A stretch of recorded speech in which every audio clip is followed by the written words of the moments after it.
Pai Santo, nós te louvamos por mais essa manhã de domingo que o Senhor nos concede a graça de reunirmos-nos como igreja, tendo a possibilidade de desfrutar da comunhão, juntos olharmos para a palavra do Senhor e sermos direcionados e encorajados por Ti. Que o Teu Santo Espírito ilumine o nosso entendimento, conceda-nos toda a orientação e capacidade para compreendermos e vivermos à luz da palavra do Senhor. Nós te louvamos, ó Deus, em nome de Jesus. Amém. Muito bem, pessoal. Semelhantemente à aula passada e como serão também as próximas, nosso primeiro bloco de aula, começamos a nossa aula, na verdade, olhando para algumas dúvidas que ficaram em aberto na aula passada e também que o pessoal mandou pelo formulário na internet. Então, se você mandar dúvidas e quiser ouvi-las, tem que chegar cedo, que é logo a primeira informação. Senão fica sem, tem que ouvir a gravação. Então vamos lá, dúvidas da aula 2. Em primeiro lugar, teve uma pergunta que foi feita durante a aula a respeito do processo da aliança que Deus está fazendo com Abrão. Eles cortam todos aqueles animais. Na verdade, Abrão parte ao meio os animais, coloca aquele caminho.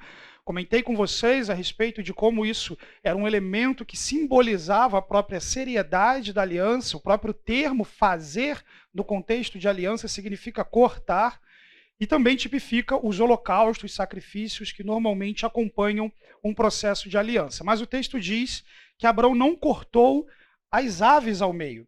E aí aquela pergunta bem específica, né? Por quê? Por que não cortou a ave ao meio? Bom, gente, vamos perguntar para Abrão no céu se ele tinha medo de cortar a ave, qual era o problema, brincadeira. Mas... Obrigado, Wesley. Sua participação vai mudar o curso da resposta agora. Bom, gente, a resposta ela não é tão exaustiva à medida que não houve uma preocupação muito grande em se chegar em uma resposta tão sensacional ou gigante em torno disso por parte de quem está lidando com o texto. Parece que o caminho de responder é bem simples. Então, Bruce Waltke, por exemplo, Kate J, falam que são por serem pequenas. Então, às vezes, você olha, não, isso aqui é uma tipologia que demonstra, não, isso aqui está relacionado a alguma coisa. Não, é porque o bicho é pequeno, você vai fazer um caminho, vai cortar a pomba em dois, é diferente, né? É também uma alusão a Levítico 1,17, que no processo dos holocaustos é dito que as aves elas têm um processo diferente. Rasgará a ave pelas asas, sem dividi-la totalmente. Então o sacerdote a queimará sobre a lenha acesa no altar.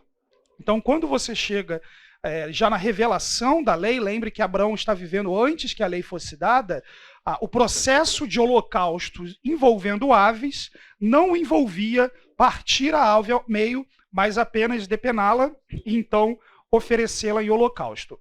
É possível que isso fosse prática vigente de holocaustos naquela sociedade, uma vez que Abrão faz assim sem ter ainda a orientação de Levítico, e é possível que isso seja somente pelo pragmatismo, pelo tamanho daquele animal. Então, a resposta ela se restringe a algo bem simples e não algo de grande complexidade.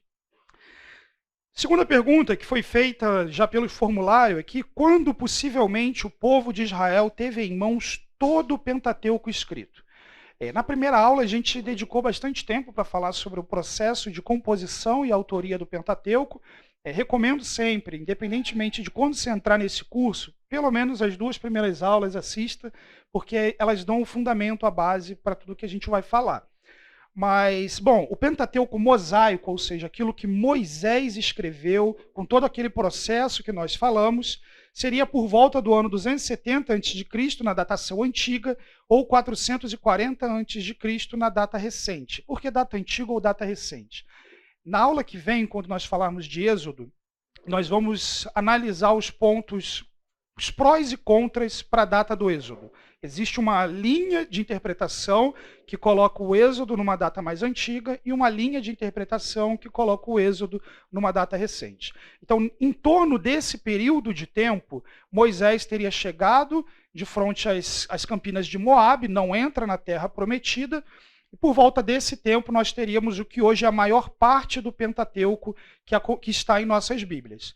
O Pentateuco, em sua forma final, ou seja, nós vimos na primeira aula que o Pentateuco ele passou também por um processo de edição, por um processo de atualização de termos, nomes de cidade, e por um processo de inclusão de determinadas informações, como, por exemplo, a morte de Moisés, em Deuteronômio capítulo 34, a visão de alguém que viu todos os profetas de Israel e não se levantou, outro como Moisés, o conhecimento de que haveria rei em algum momento em Israel e que naquele momento a situação ainda não era essa.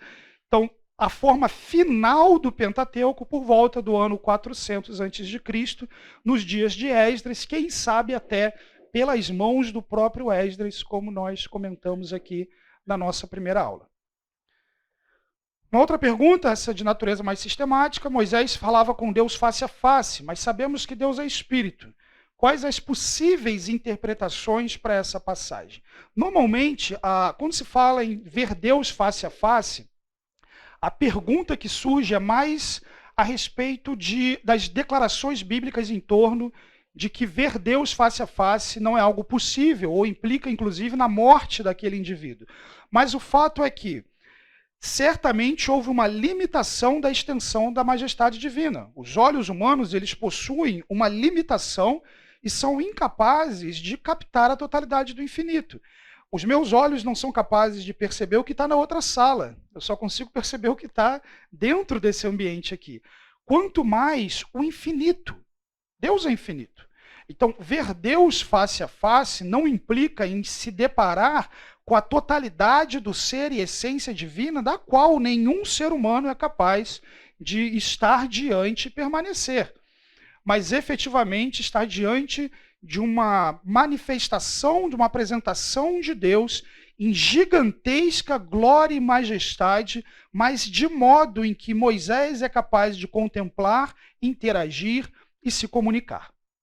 Então, o fato de Deus ser um espírito não tem nenhum problema em relação a isso.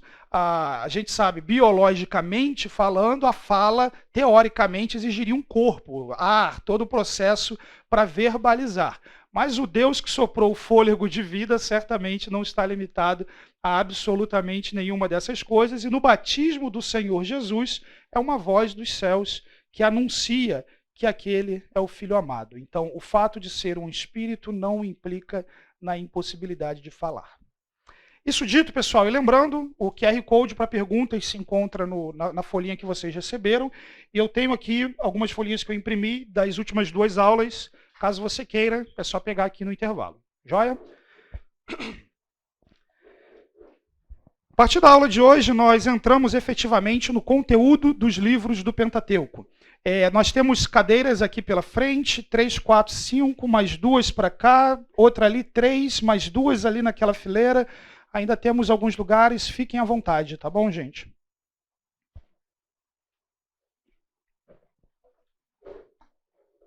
Qual que é a proposta da nossa aula de hoje, ao olharmos para o livro de Gênesis, para o primeiro contato, efetivamente, com o Pentateuco?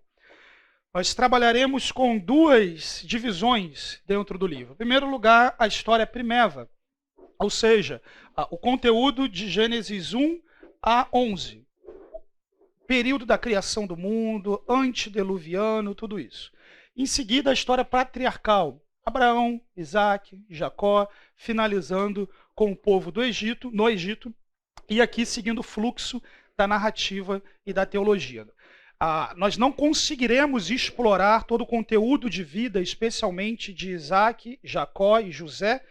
Jacó é interessante porque o Toledote de Jacó fala de José, mas o foco vai estar em Abraão, na aliança com Abraão, especialmente porque a história dos outros patriarcas é uma decorrência, uma expressão daquilo que Deus promete para Abraão. E antes de eu esquecer, me corrijam se eu falar errado novamente, mas nós tivemos duas pessoas fluentes em alemão na aula passada que me corrigiram a respeito da pronúncia do que então eu pronunciei como Mitte, a palavra que na teologia é utilizada para descrever o centro, e literalmente alemão quer dizer centro, mas a teologia é cheia de palavras alemãs para descrever um conceito, para descrever então o centro da teologia do Antigo Testamento e também do Pentateuco. A direção que me deram de pronúncia seria algo como mit. Tá certo, gente? Quem entende aí? Ok. Então, se vocês quiserem falar bonitinho, falem desse jeito. Eu brinquei com as pessoas, eu falei, olha, se eu estiver dando uma aula, se eu falar desse jeito, o povo vai achar que eu estou querendo aparecer. Mas eu me comprometo a falar certinho. Então, fica aí a correção também. Muito bem, pessoal, vamos lá. Primeira parte, então, do fluxo da narrativa do Gênesis, a história primeva, antes dos patriarcas surgirem, antes do dilúvio, na verdade, até o dilúvio, os elementos mais significativos, enfáticos e necessários para compreender a teologia bíblica do livro, a estrutura e para onde ele está caminhando. Quando chegamos no Gênesis, nos deparamos de imediato com uma teologia da criação. Nos deparamos com uma declaração de Deus como o criador do cosmos. E essa criação é fundamental, os elementos criacionais descritos ali são fundamentais para alicerçar e encaminhar todo o fluxo do Pentateuco. E isso, de fato, faz com que seja lamentável algumas das ênfases que o povo de Deus dá sobre o texto de Gênesis. É possível que a maior parte do tempo gasto com Gênesis 1 e 2 tenha sido gasto em questões como quanto tempo levou para Deus criar o mundo? Gente, só dizer uma coisa aqui, essa coisa pintando desse jeito, eu acho que eu coloquei em um slide e pegou em tudo, então não tenho nem a menor intenção de deixar isso papagaiado, mas só para vocês saberem o que está acontecendo ali. Quais são as ênfases? Quanto tempo levou para Deus criar o mundo? Foi um dia? Foi uma era? Foram milhões de anos? Não é uma preocupação do autor bíblico. Onde é que estavam os dinossauros? Cadê? Onde é que está falando? E uma preocupação muito grande com o dinossauro. Moisés não está preocupado com o dinossauro. Qual é a idade do mundo? Não, o mundo tem tantos mil anos, porque a gente vai contar todas as genealogias, ver quanto tempo cada um viveu e vai dizer quantos anos a Terra tem. Pessoal, isso não é possível fazer, tá bom? Isso não é possível fazer porque as genealogias do mundo antigo elas não são exaustivas. No geral, os documentos do mundo antigo, e Gênesis em boa parte segue esse padrão, trabalham com 10 representantes na genealogia. E os 10 mais importantes. Então vamos pensar que alguém vai fazer a genealogia do Silvio Santos. Então, antes do Silvio Santos, é possível que tenha tido alguém bem importante. O nome dele ia aparecer. O nome dele ia aparecer. Seguiu em diante, vai chegar no Silvio Santos. O Silvio Santos tem que aparecer. Marcou o tempo. Os descendentes do Silvio Santos muito provavelmente apareceriam. Mas pode ser que essa turma aqui deixe de ser relevante para a sociedade, suma da genealogia. E lá para frente aparece de novo alguém que é importante para dizer quem são os ascendentes de determinada pessoa. Então, as genealogias elas são seletivas, elas não têm o propósito de serem marcadores temporais para marcar um período de tempo. Então, essa não é uma intenção que existe no texto. Aconteceu ou não uma evolução das espécies, uma evolução do ser humano? Meus irmãos, isso também não é uma preocupação do texto.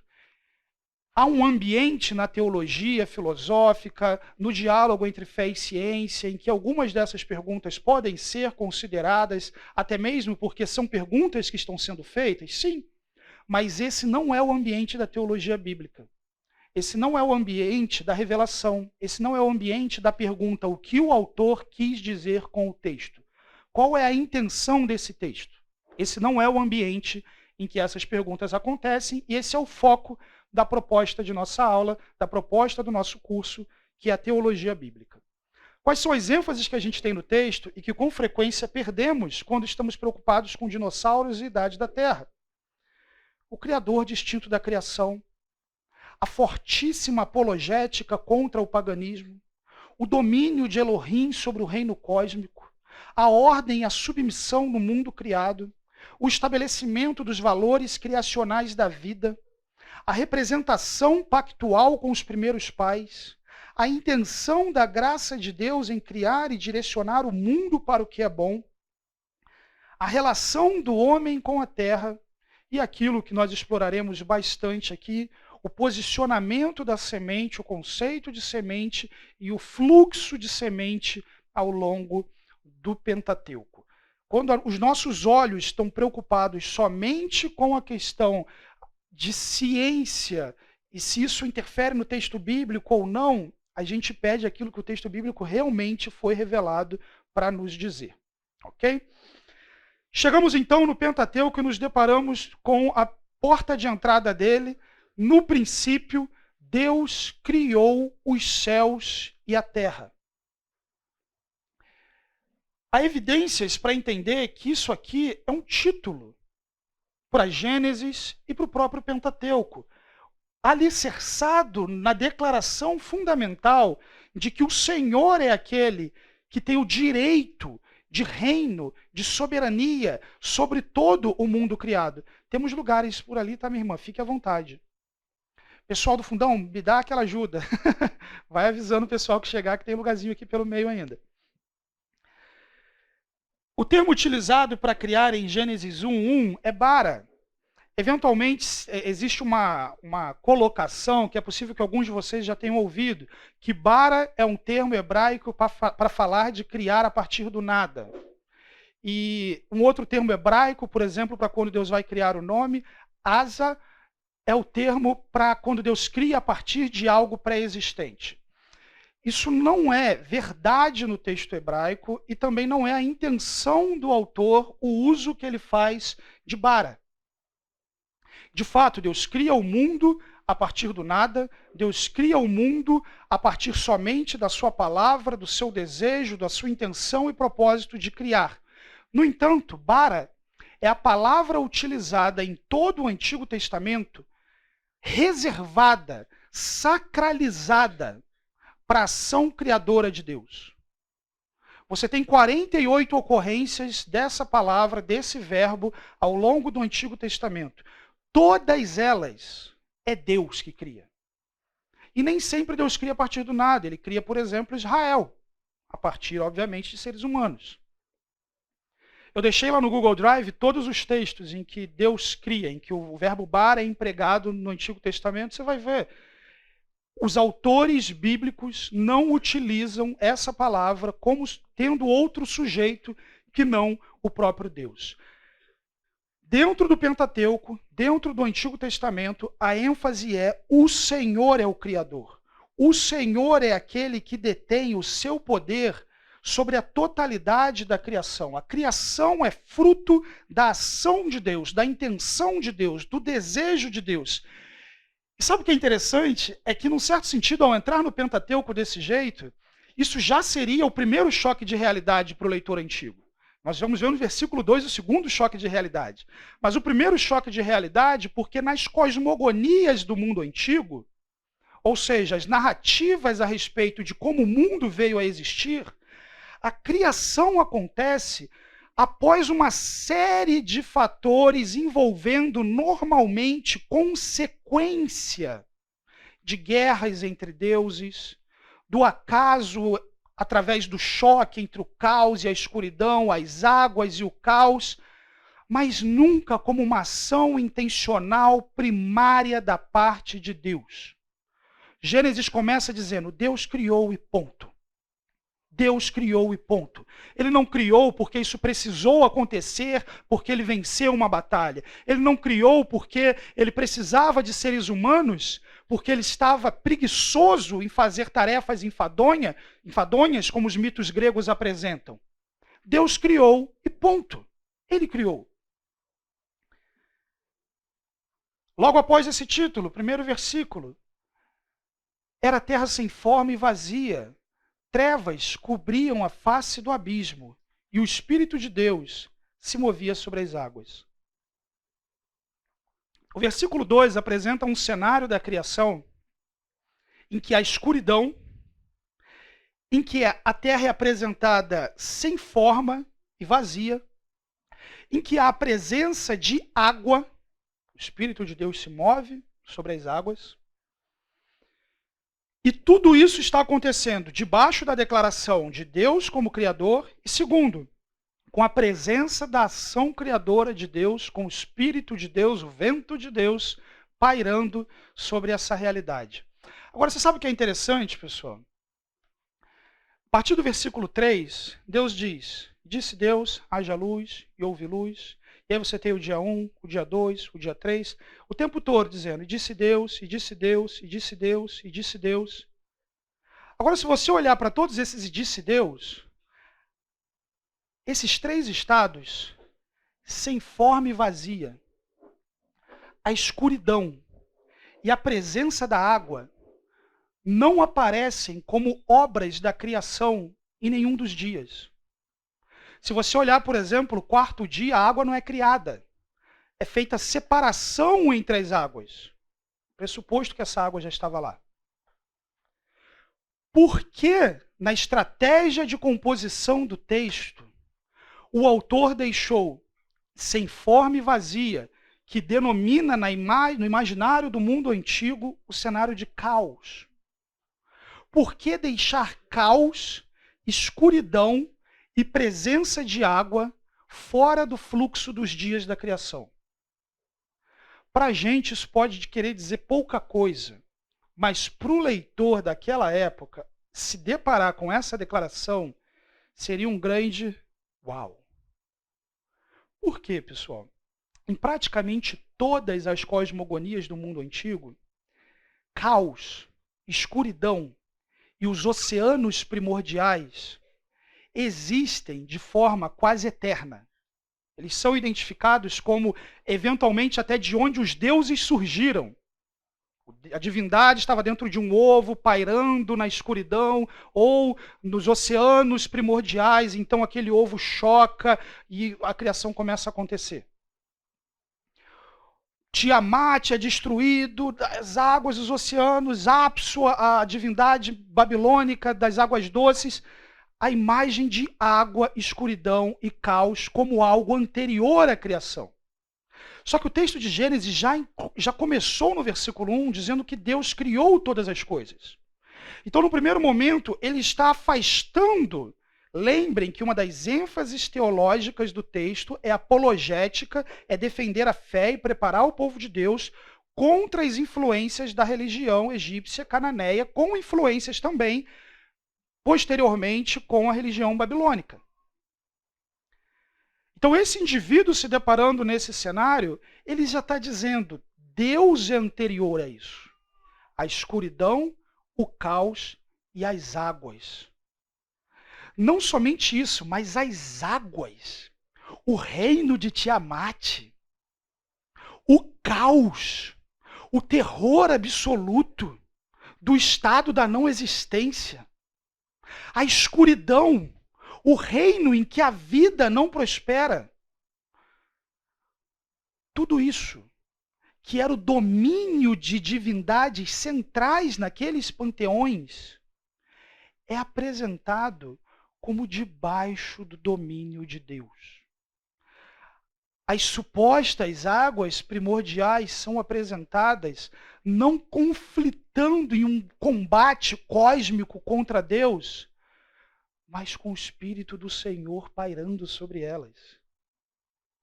Aquele leitor iria pensar, ele não precisou vencer? Ele não precisou lutar?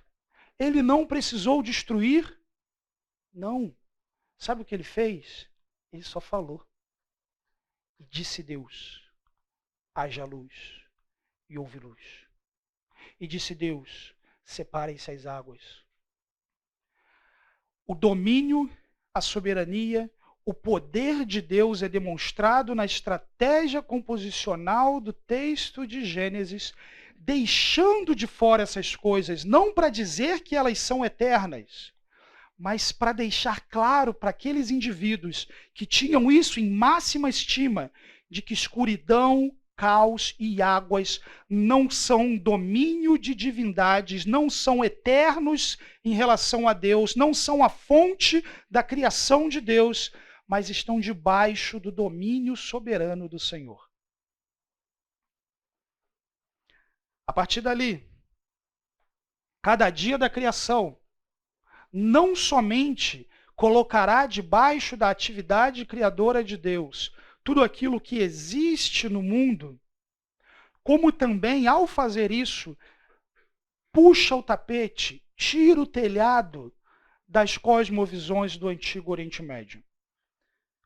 Konrad Heyer diz: o que Gênesis 1 está empreendendo e realizando é uma afirmação radical e abrangente do monoteísmo em relação ao politeísmo, sincretismo e idolatria. Cada dia da criação dispensa um agrupamento adicional de divindades. No primeiro dia, os deuses da luz e da escuridão são dispensados. No segundo dia, os deuses do céu e do mar.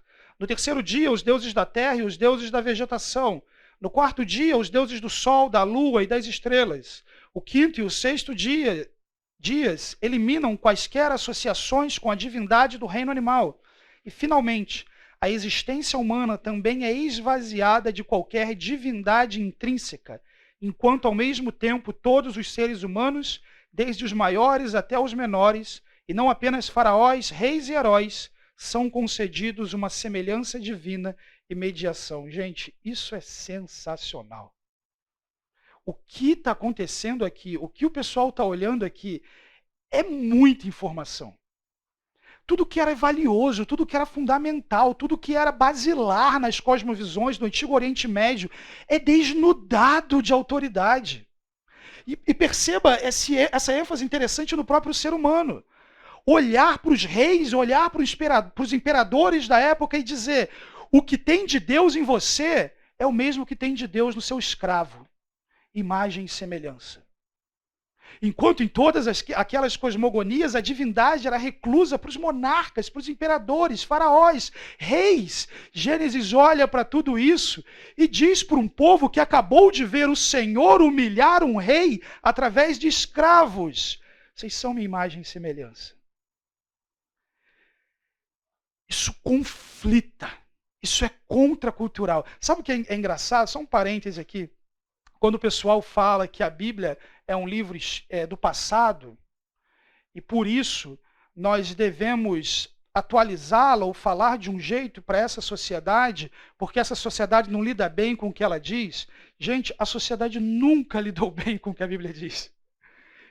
Para aquela sociedade, ela já estava confrontando tudo que era fundamental para eles. Ela já estava criticando tudo que era identitário para eles, tudo que era cultural para eles, tudo que fornecia as informações substanciais para o domínio da sua cosmovisão. Quando você chega no texto da lei, o que ele vai dizer lá em Levítico 17, por exemplo, como nós veremos na aula de hoje, brevemente? Não ande nas obras da terra do Egito e da terra de Canaã. Por quê? Porque esse é o jeito de viver. Então não existe um momento na história em que a mensagem bíblica se encontrou e coube direitinho no coração humano, porque a mensagem bíblica ela só cabe direitinho no coração humano quando Cristo habita nele. Do contrário, ela nos desnuda, ela nos confronta, ela tira o nosso telhado, sacode a nossa cosmovisão e chama a nossa atenção que no princípio Deus criou tudo, e se eu vivo no mundo que Deus criou, opa, os passos que eu dou são acompanhados por esse Senhor. Além disso, nessa estratégia composicional, há uma relação entre formar e preencher, de forma correspondente. No primeiro dia, Deus cria a luz. No quarto dia, as luzes, os luminares. No dia 2, céus e mares. No dia 5, aves e peixes. Separou as águas, aves dominam sobre o céu, peixes dominam sobre o mar. No dia 3, terra e vegetação. No dia 6, animais e humanidade. De forma correspondente, Deus cria o ambiente, Deus preenche o ambiente. De cima para baixo, Deus estabelece a criação.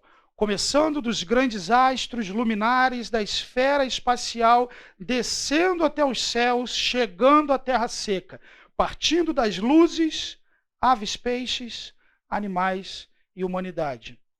Partindo daquilo que é estático para aquilo que tem movimento. Para aquilo que, estático num sentido, obviamente, sem comportamento em prol, por exemplo, de sobrevivência. Para aquilo efetivamente que é direcionado com um propósito específico. partindo do reino para os governantes do reino. Essa é uma ênfase interessante. Então, ele colocou os luminares para governar sobre o céu, para governar sobre o dia e a noite, para servir de sinais. Aves e peixes governam sobre os céus e sobre os mares. Os animais governam sobre a terra seca à medida que dela caçam, à medida que dela desfrutam do alimento, à medida que dela vivem os dias da criação. A ideia que o texto de Gênesis está refletindo é que tudo aquilo que existe, do ambiente criado aos seus habitantes, foram criados por Deus e foram não somente criados, mas foram organizados, foram orientados na esfera da criação pelo Criador a respeito do seu próprio domínio. Se você quiser ter uma visão interessante, olha lá no livro de Jó, a partir do capítulo 38, quando Deus dá aquele sacode em Jó. Jó, onde você estava quando eu fiz isso? Que é basicamente Deus ordenando efetivamente a criação. E quando nós chegamos no dia 6, você tem uma ênfase especial sobre a humanidade, não é pouco dizer que essa é a grande ênfase do texto. Aqui, por exemplo, você tem um diagrama com a quantidade de palavras utilizada em cada seção da criação, a respeito do que Deus está fazendo em cada dia, a respeito do que Deus está criando em cada dia. Quando chega no dia 6, você tem quase 160 palavras utilizadas para descrever a relação de Deus com o ser humano, o propósito que Deus tem sobre o ser humano. O que nos leva a perguntar: os astros reinam no firmamento, as aves reinam nos céus, os peixes reinam nos mares, os animais reinam na terra. Onde que a humanidade reina? Qual o domínio da humanidade? E aí?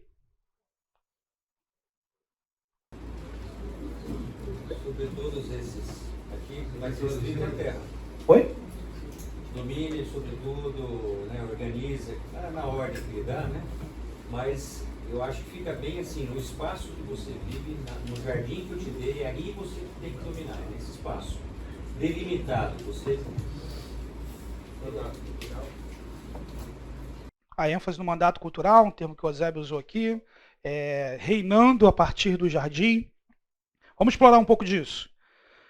Gênesis 1, 28, Deus diz: Deus os abençoou e lhes disse: sejam férteis e multipliquem-se, encham e subjuguem a terra, dominem sobre os peixes do mar, sobre as aves do céu e sobre todos os animais que se movem pela terra. O domínio da humanidade, não somente o domínio, mas a dinastia da humanidade é conferido como vice-regentes da criação. O dever de, a partir do jardim, como Gênesis 2 vai trazer a ênfase sobre a criação, espelhar o domínio de Deus e, através da imagem de Deus, encher o mundo da glória de Deus. O jardim, ele atua como uma espécie de santuário. E à medida que essa humanidade, estabelecida um pacto diante de Deus, realiza o domínio, realiza o governo, realiza o cuidado, ela estende as fronteiras desse jardim. Não que Deus não fosse soberano sobre tudo, ele é, mas a autoridade desses seres humanos, o domínio desses seres humanos, é progressivamente subjulgando essa terra, até que toda a terra seja cheia da glória do Senhor. Essa é uma frase, gente, que ela está presente em todos os livros bíblicos, todos os gêneros bíblicos, na verdade. Até que a terra seja cheia da glória do Senhor. Até que a terra seja cheia da glória do Senhor, como as águas cobrem o mar. Essa sempre foi a intenção de Deus. E essa intenção de Deus, da sua glória, através da imagem e semelhança, da sua imagem nas suas criaturas, ela é cumprida efetivamente através do povo de Deus, alcançado pela redenção na nova criação. Pois não, Lana? Esse domínio tem algumas diferenças antes no pré e no pós-queda, à medida que no pós-queda você tem a figura do terror e pavor. Né? Todos esses elementos da criação, em Gênesis, seria como estar debaixo de um soberano, piedoso, de um soberano justo, de um soberano que governa de acordo com as intenções daquele que é o dono da criação. Os seres humanos atuam como vice-regentes. Depois da queda, na renovação da aliança com Noé, é como se você estivesse debaixo de uma autoridade que ceifa a colheita do povo, de uma autoridade que rouba, de uma autoridade que é corrupta, de uma autoridade que eventualmente vai estabelecer um bom governo, mas com frequência não. Então, a diferença é que, além disso, o ser humano está fora do jardim. Ele é expulso do jardim para a terra, digamos assim, que ele deveria expandir a influência do jardim. Ele é colocado na condição da terra em oposição e maldição. Ele agora precisa vencer essa realidade da terra amaldiçoada, espinhos, abrolhos. Então, esse domínio do ser humano passa a ser muito mais difícil. A própria realidade da morte, a própria resistência da criação a essa subjugação. E ele não tem mais o jardim. Então, quando ele está espalhando, de certa forma, um eco da imagem de Deus, uma expressão da imagem de Deus. Mas a terra hoje, cheia de seres humanos, não significa uma terra cheia da glória de Deus. Muito pelo contrário, na teologia de Gênesis, em Gênesis 6, nós vemos que uma terra cheia de seres humanos é uma terra em completa oposição a Deus. Ao multiplicarem-se pela terra, a iniquidade foi multiplicada. Então, o propósito passa a ser justamente o outro. Ele passa a expandir não pelas intenções criacionais de Deus, ele passa a expandir a partir dos seus próprios desejos pecaminosos, com frequência de ser igual a Deus. Esse terror e pavor que você falou se reflete, por exemplo, quando eles vão lutar pela terra, e aí lá em Josué e Juízes eles deixam de... Não, ele se reflete a toda a relação do ser humano com a humanidade. É claro que são poucos, mas um ou outro animal nos vê como presa. Mas, no geral, qualquer lugar que a humanidade chega, isso é assustador para as vidas que existem naquele ecossistema. A gente mexe com tudo. A gente bagunça com tudo. Existem animais que entraram em extinção. A gente faz predação de forma não simplesmente para alimentar, mas de forma exploratória. A gente destrói pra caramba. Então, é terror e pavor mesmo. A gente pega o tubarão no mar, corta a barbatana para comer e deixa o bicho semivivo lá no mar para morrer. Isso é terror e pavor. Pega o chifre do rinoceronte e deixa o bicho lá para morrer. Isso é terror e pavor. Alguém levantou a mão aí atrás? A pergunta foi o sentido de terror e pavor. Eu sempre esqueço de repetir, gente, desculpe. Façam isso, tá? Se vocês não ouvirem. Quais são os distintivos da humanidade ali? Colocada de forma especial no jardim santuário, vivendo na presença de Deus, criados à imagem e semelhança de Deus, duas palavras que não querem dizer duas coisas diferentes, mas se intensificam o fato de que fomos criados semelhantes a Deus, recebemos dele atributos que então pertenciam somente a ele, que ele não compartilhou com o restante da criação, mas que ele compartilhou com os seres humanos. Fomos envolvidos em uma aliança. Ele não faz aliança com nenhum dos animais, mas ele faz uma aliança com os seres humanos. E eles são convocados também a uma aliança conjugal. Já vou liberá-los, pessoal. Todos os animais da terra são ordenados a simplesmente se multiplicarem. Os seres humanos são chamados para desfrutarem de um relacionamento especial em que juntos testemunham da realidade de quem Deus é e o domínio de Deus sobre a terra. Não é bom que o homem esteja só, não porque ele não ia conseguir dar nome para os bichos, não porque ele não ia conseguir cumprir determinadas tarefas do jardim, embora com certeza, mas perceba que não é Adão que fala para Deus, Deus, não está dando, preciso de ajuda. Manda alguém. Não é Adão que fala isso. É Deus que diz, não é bom. Depois de dizer que tudo na criação era bom, Deus olha para o ser humano e diz, não é bom. Não é bom por quê? Não é bom porque esse estado do ser humano, somente o masculino, é insuficiente para promover a revelação do Deus verdadeiro, do Deus efetivamente que foram criados à imagem e semelhança e à luz do cânon do Deus, que é sim o único Deus, mas que é também plural, Pai, Filho e Espírito Santo, existindo eternamente nas três pessoas da Trindade. E uma última frase antes de liberá-los. Se o Éden, isso tem uma implicação para as nossas vidas, tá, pessoal? Muito grande. Se o Éden é colocado na criação, separado como um santuário, Deus caminha por ali, o ser humano se relaciona com ele, a vida dele é regida pelos mandamentos de Deus. A árvore da vida, a árvore do conhecimento do bem e do mal, ou seja, digamos assim, as ordenanças de Deus estão presentes ali. Se o Éden é um santuário, os atos humanos no jardim são um culto. Se o Éden é um santuário, as atitudes criacionais do ser humano são uma atitude de culto a Deus. O propósito da criação do ser humano e o propósito de colocá-lo num jardim para um relacionamento especial é te inserir numa dinâmica que culto não é o que você vai fazer agora à noite. Culto é o que você faz desde a hora que os seus olhos se abrem, a hora que eles se fecham para você dormir. A semente prometida, avançando aqui ainda na história primeva. A narrativa da queda nós exploramos um tanto na semana passada, então hoje a ideia é olhar com mais implicação para a declaração de Deus após a própria queda.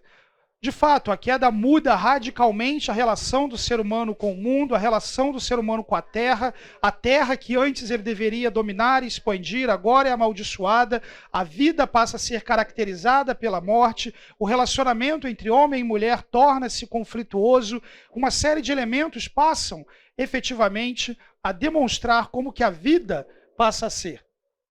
Mas o Senhor diz em Gênesis 3,15, porém inimizade, diz a serpente, porém inimizade entre você e a mulher, entre a sua descendência e o descendente dela. Esse lhe ferirá a cabeça e você lhe ferirá o calcanhar. A palavra aqui para descendência ou descendência, essa ali será que é utilizada tanto no singular como no plural, tá bom? Se você for olhar no texto original, as duas estão da mesma forma, mas de forma concordante, todos os tradutores entendem que a ênfase a respeito da descendência da serpente enfatiza uma rebelião global, enquanto a descendência da mulher enfatiza um indivíduo, como o texto do Pentateuco e do Antigo Testamento no geral vai enfatizar. Gênesis 3,15 apresenta o conflito que caracterizará a história humana e caracterizará o restante do fluxo do texto. Nesse conflito chegaria um momento em que um duplo ferimento aconteceria. Essa serpente faria um ataque, um ferimento ao calcanhar, mas esse calcanhar ferido implicaria na cabeça da serpente efetivamente sendo destruída. A expectativa de Gênesis 3,15 é que a influência da serpente no mundo, a partir do Éden, agora expulso no restante da criação, seria eliminada pelo descendente da serpente. As maldições que Deus está proferindo sobre o homem, sobre a mulher, sobre a terra, elas seriam renovadas, na verdade, maldições seriam renovadas, não, elas seriam removidas e a humanidade seria inserida em um cenário em que a vida não mais seria caracterizada por isso. A importância desse termo no Pentateuco é vista, por exemplo, das 229 ocorrências que ela acontece no Antigo Testamento inteiro, 112 são no Pentateuco. É um termo muito importante para esse livro. A semente prometida, então, Deus diz ao homem, o homem declara a respeito da mulher, esta sim é osso dos meus ossos e carne da minha carne. Ela será chamada mulher, porque do homem foi tirada. Quando a mulher é apresentada para Adão, ele reage de uma forma extremamente poética e declara que ela é a sua correspondente. As palavras no hebraico demonstram até como que é tão próximo a ideia de homem e mulher Ish e Ishá. Eles se complementam, eles estão juntos, eles apontam para uma mesma missão. Ao se deparar com esse primeiro cenário da mulher, a ênfase principal é a remoção do estado de não bom para o estado de muito bom. A remoção do estado de não é bom que o homem esteja só, para o estado de agora sim a humanidade está perfeitamente habilitada para cumprir as intenções criacionais de Deus. Mas depois de Gênesis, a relação do homem com a mulher ganha uma importância adicional. Diante dessas maldições, a Bíblia nos diz: Adão deu à sua mulher, o homem, o nome de Eva, que significa vida, pois ela seria a mãe de toda a humanidade, de todos os viventes. O Senhor Deus fez roupas de pele e com elas vestiu Adão e a sua mulher. No primeiro momento, o que era mais importante, o que chamava a atenção desse homem nessa mulher, ela é minha correspondente. No segundo momento, o que chama de forma intensa a atenção desse homem é: a vida vem dela. A vida vem dela. O descendente vem dela. A semente vem dela. Num certo sentido, isso aqui é uma declaração de confiança de Adão na promessa de Deus de que o descendente viria. Ele confia que sua mulher terá filhos. Ele confia que a semente da mulher virá. Samuel, por isso talvez mais adiante, quando ela tem um filho, ela fala assim, né, ela agradece a Deus que deu um filho homem. Ela entender que ele seria, ou talvez acreditar que ele já seria a semente. Bom, vamos lá, pode continuar.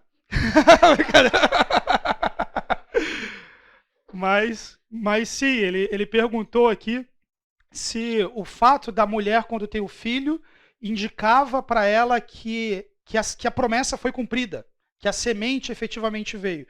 Logo a seguir você tem a relação dos filhos de Adão e Eva. Adão teve relações com Eva, sua mulher, e ela engravidou e deu à luz a Caim. Disse ela: com auxílio do Senhor tive um filho homem. Voltou a dar à luz e dessa vez teve Abel, irmão dele. Caim, pessoal, é uma palavra hebraica que literalmente significa lança, mas está diretamente relacionada com o substantivo de aquisição. A ideia é: Deus falou e Deus deu. Veio adquirir do Senhor. Ele chegou. Isso é de tal forma, a expectativa deles em torno da semente prometida é tal, que quando Abel vem, o nome de Abel significa sopro, vaidade, é utilizado para aquilo que é temporário. Que de fato é o que acontece na vida dele. Mas para Abel não é dada a importância que está sendo dada para Caim. Agora imagina o terror desse pai e dessa mãe quando Caim, aquele que se esperava que pisasse na cabeça da serpente, na verdade é o seu irmão que ele esmaga. Não é a serpente. Não é a serpente que ele esmaga. É o seu irmão. Isso é terrível. Mas a esperança continua. Novamente, Adão teve relações com sua mulher e ela deu à luz a outro filho, a quem chamou Sete. Uma palavra que pode ser utilizada tanto para descrever as nádegas, a parte traseira, como a ideia de uma compensação, uma substituição. Deus me concedeu um filho no lugar de Abel, visto que Caim o matou. Olha que interessante, aqui a ênfase saiu de Caim, porque ele foi amaldiçoado por Deus. Mas Deus trouxe um substituto. Também a Sete nasceu um filho, a quem deu o nome Enos. Nessa época começou-se a invocar o nome do Senhor. A esperança está viva. Nessa época a semente está prosperando. Nessa época o relacionamento com o Senhor começa efetivamente a se desenvolver. Então no fluxo da narrativa, em Gênesis 1 e 2 nós temos a criação do universo. Em Gênesis 3 a queda acontece. Em Gênesis 4, Caim e Abel, e então a genealogia de Caim, e com ela uma série de expressões de malignidade. Gênesis 5, a genealogia de Adão com foco em Sete. No finalzinho de Gênesis 5, a introdução de Noé com a seguinte declaração: deu-lhe o nome de Noé e disse: ele nos aliviará do nosso trabalho e do sofrimento de nossas mãos, causados pela terra que o Senhor amaldiçoou. Então, em toda essa genealogia, a expectativa é ele, vai ser aquele, é ele. Até chegar em Noé e dizer: não vai ser ele vai nos aliviar. Ele vai nos aliviar dessa terra amaldiçoada, da vida debaixo dessa terra em que o pecado domina. Especialmente debaixo da opressão da descendência de Caim, com tudo que é dito de violência na descendência de Caim. Mas em Gênesis 6, você tem a mistura da semente da serpente com a semente da mulher. Gênesis 3,15 diz que as sementes caminhariam junto no mundo, a semente da serpente e a semente da mulher. No fluxo da narrativa, ele vai contando a semente de Caim, a semente de Sete. Em Gênesis 6, 1 e 2, é dito: quando os homens começaram a multiplicar-se na terra, eles nasceram filhas, os filhos de Deus viram que as filhas dos homens eram bonitas e escolheram para si aquelas que lhes agradaram. Esse texto, absolutamente disputado em termos de interpretação, apresentam algumas identificações diferentes para quem seriam esses filhos de Deus. Alguns dizem que eram anjos. Anjos que tiveram uma segunda queda, digamos assim. Além dos que seguiram Satanás, aqueles agora que caíram porque se apaixonaram pelas filhas dos homens.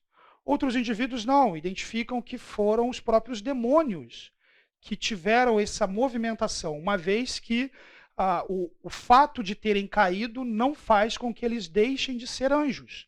Satanás comparece nas assembleias celestiais e Efésios nos diz que a habitação dos principados e potestades é a região celestial e não o inferno.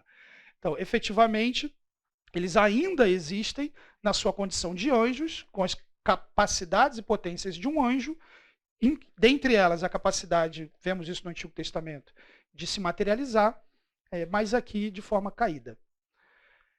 Outro ponto, poderosos monarcas. A Bíblia fala de indivíduos, por serem reis, monarcas, que o termo Elohim, deuses, é atribuído a eles. Isso é comum, que o monarca fosse chamado de filho de Deus. Então, um relacionamento entre aqueles que dominavam com as filhas dos homens. E a interpretação de que são os descendentes de Sete, a mistura da semente de Sete com a semente de Caim. A mais antiga delas é entender a ideia de anjos e demônios, especialmente de anjos. Isso você vê na tradição rabínica antiga, na história da igreja. Durante um bom tempo, a ideia de descendentes de Sete foi bastante preponderante, hoje em dia não tanto. O que eu entendo aqui, pessoal? Uma mistura dessas duas realidades.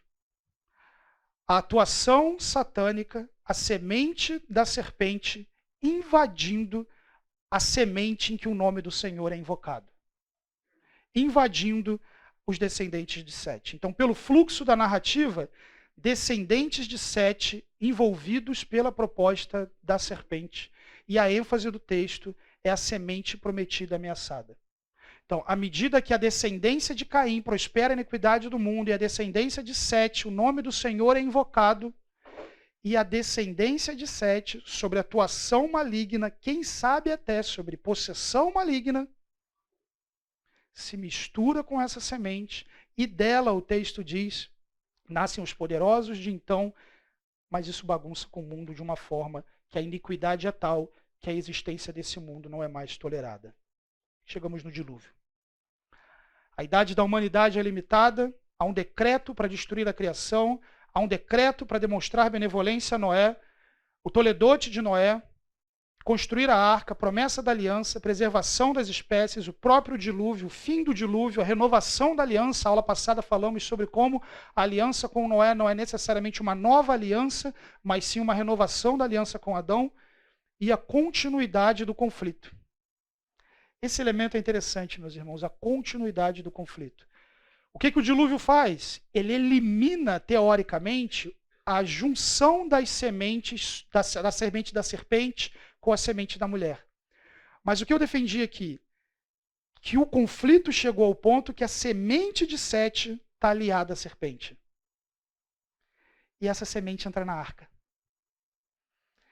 Em Gênesis 9, 20, 22 a 25, logo após colocar os pés em terra firme, é dito: Noé, que era agricultor, foi o primeiro a plantar uma vinha, bebeu do vinho, embriagou-se, ficou nu dentro da sua tenda. Cã, pai de Canaã, viu a nudez do pai e foi contar aos 2 irmãos que estavam do lado de fora. Consequência disso, Canaã é amaldiçoado. Maldito seja Canaã, escravo de escravos será para os seus irmãos. Um descendente de Sete é amaldiçoado. Um descendente de Sete que entra na arca, sai da arca e faz o que faz. Não somente isso. Noé, que viu tudo aquilo que aconteceu, uma das primeiras coisas que ele faz nessa terra, é óbvio, existe todo o processo de plantar, esperar nascer, é ficar bêbado, é se embebedar. A maldição é séria. Canaã é profundamente amaldiçoado por Deus, de modo que parece que a ideia não é simplesmente ver alguém nu. Levítico 18, 3 é dito a respeito de Canaã: Não fareis segundo as obras da terra do Egito em que habitastes, nem fareis segundo as obras da terra de Canaã, para o qual vos levo, nem andareis nos seus estatutos. Os descendentes de Canaã são caracterizados por um certo tipo de vida que Israel não deveria observar. Lembra do termo descobrir a nudez, ver a nudez? Quando você chega em Levítico 18 e vai falar dos pecados da terra de Canaã, você tem a seguinte lista de pecados. Nenhum homem se chegará a qualquer parenta da sua carne para descobrir a sua nudez, eu sou o Senhor. Não descobrirás a nudez de teu pai e da tua mãe, ela é tua mãe, não descobrirá a sua nudez. Não descobrirás a nudez da mulher do seu pai, é nudez de teu pai. A nudez da tua irmã, filha de teu pai, ou filha de tua mãe, nascida em sua casa ou fora de casa, sua nudez não descobrirá. E além disso, não vai descobrir a nudez da filha da mulher do seu pai, da irmã do seu pai, da irmã da sua mãe, do irmão do seu pai, da sua nora, da mulher do seu irmão, de uma mulher e de sua filha, não a descobrirás. O que é isso aqui, gente? Você não vai cometer relações incestuosas. As obras de Canaã são caracterizadas por incesto e, eventualmente, incesto homossexual. Temos isso ali também. Do seu próprio pai você não vai descobrir a nudez. O termo descobrir a nudez na Bíblia ele pode tanto significar só ver, mas como nós vemos, ele pode significar uma relação sexual. Um abuso, eventualmente. Pelo peso da maldição contra Canaã,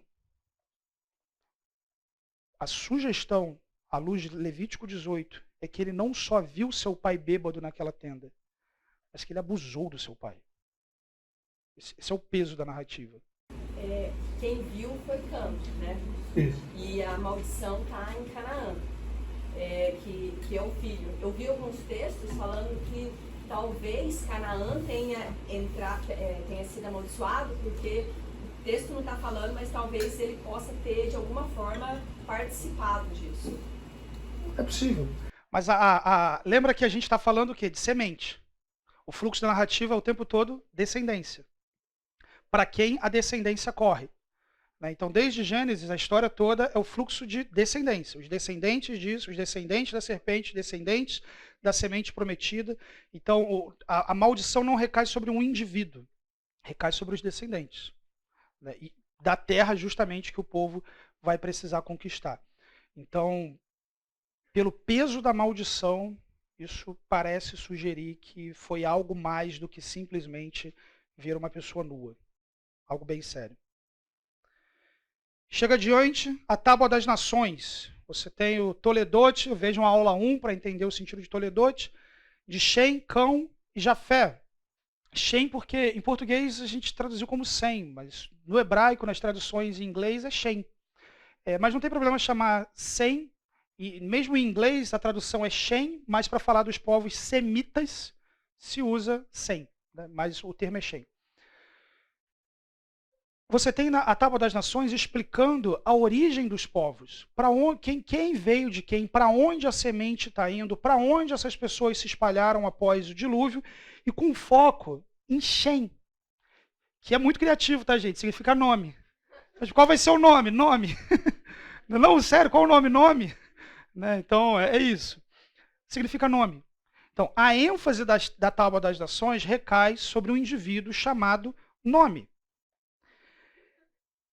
Mas isso tem importância teológica. Torre de Babel, logo em seguida.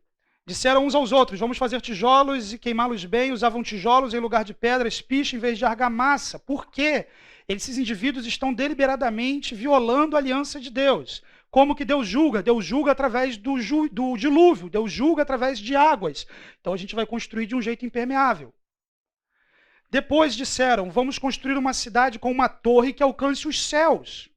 Assim o nosso nome será famoso e não seremos espalhados pela face da terra. O que a aliança com Noé diz? Vocês vão se espalhar. O que esses indivíduos estão fazendo? Nós não vamos nos espalhar. Se eu não me espalho, eu descumpro a aliança. Se eu descumpro a aliança, eu tenho juízo. Então, vamos nos preparar para o juízo de Deus. Vamos construir uma torre bem alta e impermeável. E desse jeito Deus não vai pegar no nosso pé. E o nosso nome será famoso. Logo depois de introduzir Shem, eles dizem, o nosso Shem, o nosso nome, será famoso.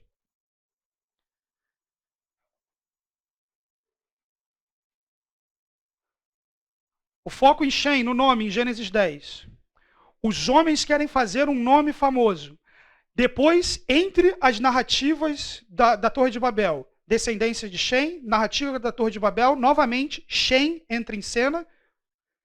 Descendência, então, na descendência não, a aproximação de Deus, então, a Abraão. E o que Deus fala para Abraão na introdução agora da história patriarcal? Tornarei famoso o seu nome. Introduz Shem, fala do povo que queria fazer um nome famoso, descumprindo a aliança com Deus, não se espalhando. Fala de Shem, e Deus se volta para Abraão e fala que vai fazer o nome dele famoso. Só que o nome dele famoso envolve não o descumprimento da aliança, não se espalhando, mas envolve o cumprimento de uma aliança que será feita se espalhando na forma de um povo de quem o descendente vem e todas as famílias da terra são abençoadas. O nome famoso de Abraão aponta por um nome sobre todo nome em que todos os povos, tribos, línguas e raças um dia se dobrarão. Adentramos na história patriarcal. Se não conseguirmos terminar, eu termino na próxima aula. Mas a promessa patriarcal, a promessa e os descendentes. Em Gênesis 12, 1-3, Deus diz, então o Senhor disse a Abrão, saia da sua terra, do meio dos seus parentes e da casa do seu pai, e vá para a terra que eu lhe mostrarei. Farei de você um grande povo e o abençoarei. Tornarei famoso o seu nome, e você será uma bênção. Abençoarei os que o abençoarem, amaldiçoarei os que o amaldiçoarem, e por meio de você, todos os povos da terra serão abençoados. Aqueles que abençoarem o processo da chegada do descendente seriam abençoados, ao tempo em que aqueles que intentam atrapalhar, intentam atacar as intenções da semente prometida, seriam amaldiçoados, como já vinham sendo ao longo dos capítulos anteriores. Deus apresenta uma promessa condicional para Abraão. Para viver essa realidade, ele precisava sair da sua terra, confiar naquilo que Deus iria mostrar.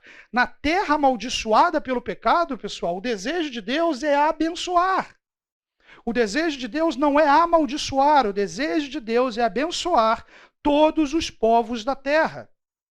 Esse é o ponto de virada entre a história anterior e agora a história dos patriarcas. Deus aparece para Abraão e diz, a sua descendência darei essa terra. E Abraão construiu ali um altar dedicado ao Senhor que lhe havia aparecido. Na bênção com Abraão, existem algumas dimensões. Versículo 1, o foco é com Abraão. Eu vou te abençoar. Em segundo lugar, o foco é com a nação.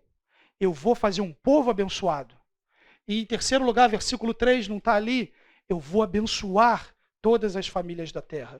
De um indivíduo para um povo, para todas as famílias da terra. Mais à frente, no capítulo 15, o Senhor estabelece uma primeira aliança com Abrão. Então o Senhor deu-lhe a seguinte resposta: seu herdeiro não será esse, um filho gerado por você mesmo será seu herdeiro.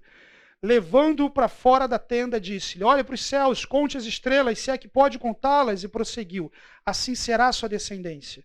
Abraão creu no Senhor, e isso lhe foi creditado como justiça. Esse texto tão importante no Novo Testamento descreve que essa confiança de Abraão na semente prometida lhe declara justo, não por algo que ele tivesse feito, mas lhe declara justo pela confiança na promessa divina. Nos versículos 18 a 21, nessa aliança da terra, prestem atenção naquilo que Deus promete. Ele promete bênção, ele promete um povo, ele promete terra, e ele promete bênção para todas as famílias da terra. Mas em Gênesis 15, a aliança diz respeito à terra somente.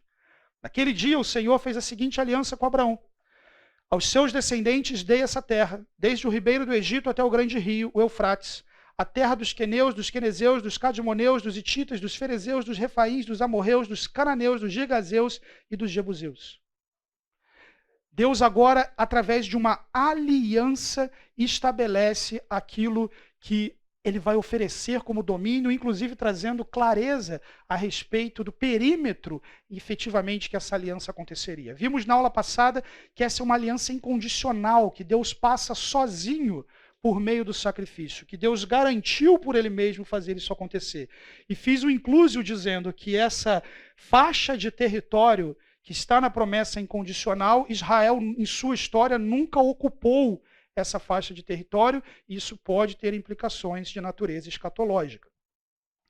Gênesis 17, uma aliança eterna. Quando Abraão estava com 99 anos de idade, o Senhor lhe apareceu e disse: eu sou o Deus Todo-Poderoso, ande segundo a minha vontade, seja íntegro. Estabelecerei a minha aliança entre mim e você e multiplicarei a sua descendência. Por que outra aliança? Se Deus já havia feito com ele uma aliança em Gênesis 15. A aliança em Gênesis 15 não cumpre todos os aspectos que Deus tinha prometido para Abraão em Gênesis 12. À medida que Abraão está se relacionando com Deus, Deus o está envolvendo progressivamente naquilo que ele juramentou. Essa é uma aliança condicional. Abraão precisa confiar em Deus. Abraão precisa circuncidar os seus descendentes. Mas ela é eterna à medida que envolve os seus descendentes, a tônica da semente aqui presente, em um relacionamento especial.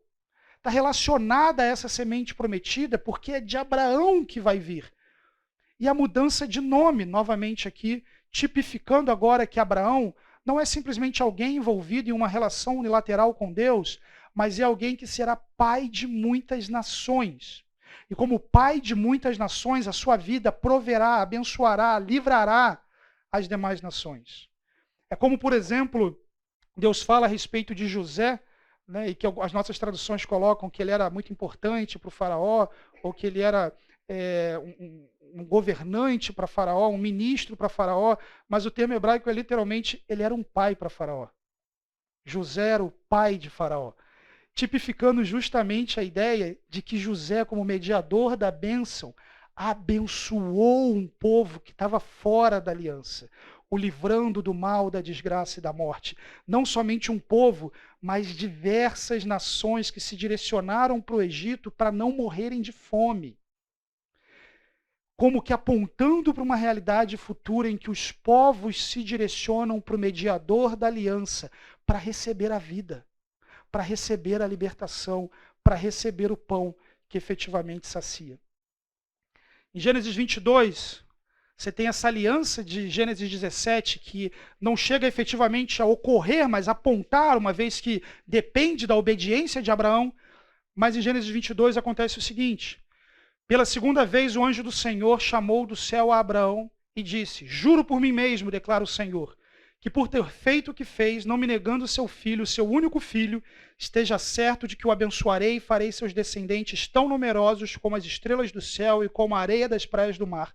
Sua descendência conquistará as cidades dos que lhe forem inimigos, e por meio dela todos os povos da terra serão abençoados. Agora sim, todos os elementos do juramento em Gênesis 12, perpassando Gênesis 15, Gênesis 17, chega em Gênesis 22 com o próprio Deus dizendo: eu é que vou fazer isso acontecer. Eu juro que vou fazer isso acontecer. Tudo aquilo que era condicionada à obediência em Abraão em Gênesis 17 se torna incondicional em Gênesis 22, garantido por Deus. Em Gênesis 12, Deus faz uma aliança condicional. Em Gênesis 17, uma aliança eterna pautada na necessidade de obediência de Abraão. Em Gênesis 22, ele ratifica os termos da aliança em resposta à obediência de Abraão ao oferecer seu filho Isaque no altar. Mas sabe um detalhe interessante do texto, gente? É que quem diz isso é o anjo do Senhor. E na teologia do Antigo Testamento, o anjo do Senhor é uma teofania do próprio Deus. Mas essa teofania tão importante do Antigo Testamento não acontece uma única vez no Novo Testamento. Ela desaparece. Razão pela qual muitos entendem que o anjo do Senhor é uma teofania da segunda pessoa da Trindade, do Senhor Jesus. Tenta imaginar, tenta compor essa cena na sua mente. Um dos principais mediadores da aliança, com quem Deus vai estabelecer uma aliança pautada nele mesmo, oferece o seu filho no altar, o seu único filho, como expressão de confiança e entrega total a Deus. E o Filho de Deus olha para essa cena e diz: essa cena implica que essa aliança só depende de mim. Essa provisão, essa libertação, a semente escolhida só depende de mim. Porque nesse momento, o mediador da semente do pacto está em contato com aquele que descenderia de Abraão, descenderia de Isaque e viria a esse mundo. A semente prometida está olhando e dizendo: eu vou vir. Esse descendente prometido continua em Sete após o assassinato de Abel. É preservado na arca através de Shem. Nasce de um homem e mulher incapazes de gerar. Idosos por volta de 100 anos de idade. A semente prometida venceu a infertilidade de Rebeca. Venceu o desprezo de Lia. Venceu a desobediência de Judá. A semente prometida vem de Tamar, que precisa enganar seu sogro. Venceu a morte dos filhos homens no Egito. Venceu a incredulidade do Êxodo, em que toda aquela geração que escapou foi morta, com exceção das crianças. Venceu a desobediência de Davi, porque a semente prometida vem de Batseba. Sobreviveu ao cativeiro, quando todo o povo é levado, destruído, morto, aprisionado, tendo que viver numa terra que não é a terra prometida. Ela volta do cativeiro na figura de Zorobabel. Então, gente, busca comigo na sua memória tudo que a gente falou hoje aqui. Lá em Gênesis, quando Deus fala com a serpente, a semente vai pisar a sua cabeça. Aí Adão confia que a semente vai vir e fala: você é vida, porque de você vai vir a vida. E essa mulher vive na expectativa de que a semente venha. E os seus descendentes vivem na expectativa de que a semente venha. E o nascimento da semente não vem sem dificuldades, é muito difícil. Não somente é difícil, mas como Deus fala com Abraão, isso só vai acontecer porque eu vou fazer acontecer. Ele nasce de situações impossíveis. Era impossível Abraão e Sara conceberem. É um milagre.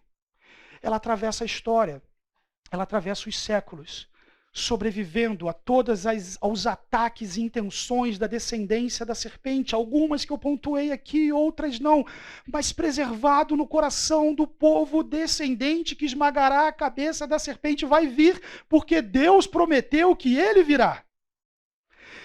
E se você está com essa cena na sua cabeça, com essa imagem da sua cabeça, com a importância dessa semente, com o fluxo da narrativa em torno dessa semente no Antigo Testamento, especialmente no período do comecinho do Novo Testamento, em que o povo está fervendo de intenções a respeito, o Messias precisa vir.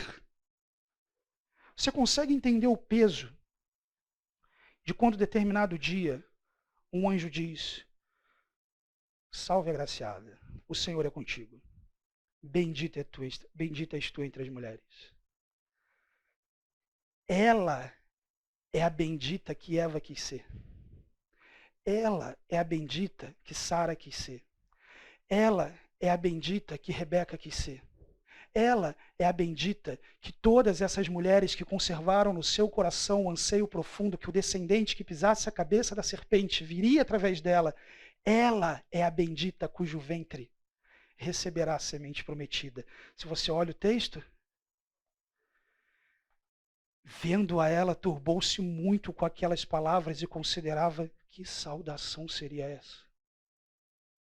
Disse-lhe então o anjo: Maria, não temas, porque achaste graça diante de Deus, e eis que o teu ventre conceberás e dará à luz um filho, e por-lhe-ás o nome de Jesus.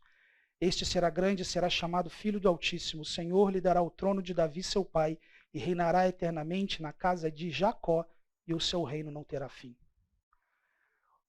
Não nos deveria surpreender que o descendente que venceu o útero de Sara, que o descendente que venceu a infertilidade, que o descendente que venceu todas as intempéries da história, intentadas ou não pela serpente, viesse ao mundo do ventre de uma virgem.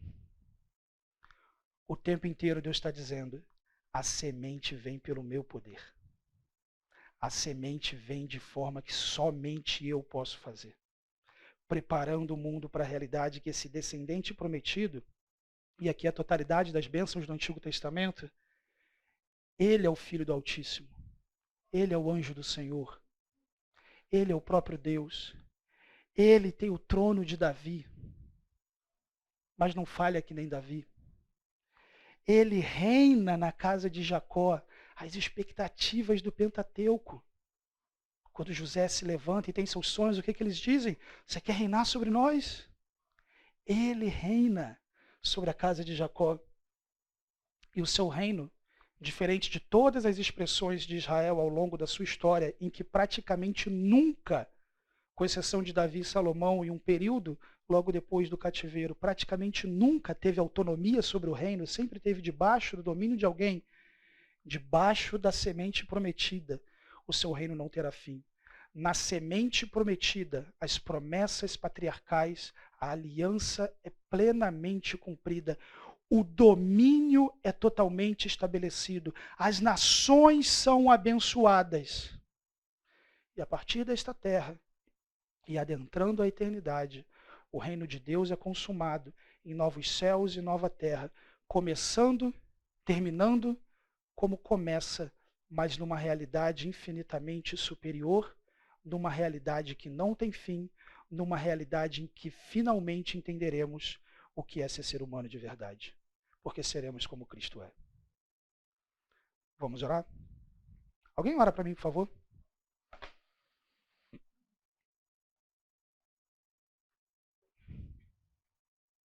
Só peço que você fique de pé para orar.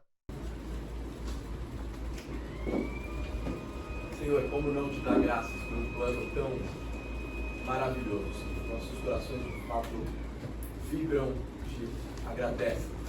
Sabe, o Senhor ter plantado a semente e fez que nós precisaríamos do Senhor. Obrigado porque foi o Senhor que nos buscou quando nós não te buscávamos, o Senhor que nos resgatou e nossos pedidos. Esse dia, o restante das nossas vidas, que a gente viva de forma consistente com essa verdade, de forma consistente com o teu plano, que as nossas vidas, de fato, contem essa história, tá? Nos ajuda a sermos testemunha daquilo que a semente prometida veio fazer no mundo. Muito obrigado pela vida do Nathanael, obrigado pela vida da liderança dessa igreja, que tem, de fato, se esforçado em pregar a tua palavra. Em Jesus nós oramos. Amém. Amém.